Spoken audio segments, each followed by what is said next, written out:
बसीमा में केसको के नारवा सलूक के खिलाफ करागिरी के स्कूल के बच्चे, टीचर्स और आवाम मजबूर। तफसीलात के मुताबिक बसीमा में वापडा की अवाम दुश्मन पॉलिसी और जुल्म के खिलाफ करागी के तमाम स्कूल्स के बच्चे, बच्चियां, असातिज़ा और आवाम मजबूर होकर रोड पर निकल आई। फारान रोड पर जमा होकर अवाम ने बिजली की बदतरीन लोड शेडिंग पर केसको के खिलाफ शदीद नारेबाजी की। अवाम की जानिब से एक पुरअमन rally government boys high school Karagi के गेट से शुरू होकर government girls high school Karagi और एक्सीलेंस पब्लिक स्कूल तक निकाली गई।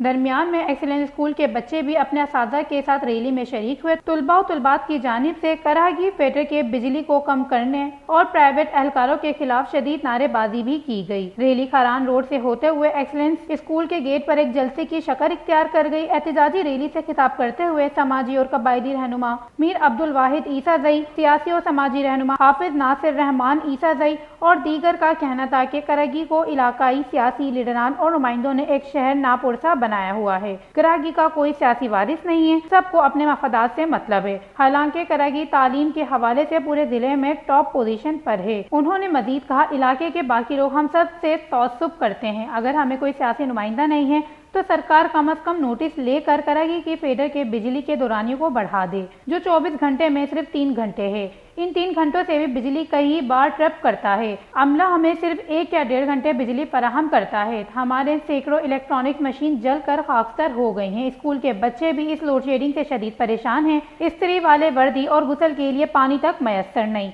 उन्होंने मजीद कहा कि हमारे मुस्तकबिल के मेमारों के साथ सरासर जुल्म और नाइंसाफी है। हम अपने हक के लिए आखिरी हद तक जाएंगे, मगर अपने बच्चों की जिंदगियां बर्बाद होने नहीं देंगे। उन्होंने वापडा के अहले इख्तियार को तंबीह करते हुए कहा कि बिजली के दौरानिया को 1 हफ्ते के अंदर अंदर बढ़ाया जाए, वरना हम अपने बच्चों के साथ सिर्फ एक रोड पर धरना देंगे। वश न्यूज़, बसीमा, बलूचिस्तान।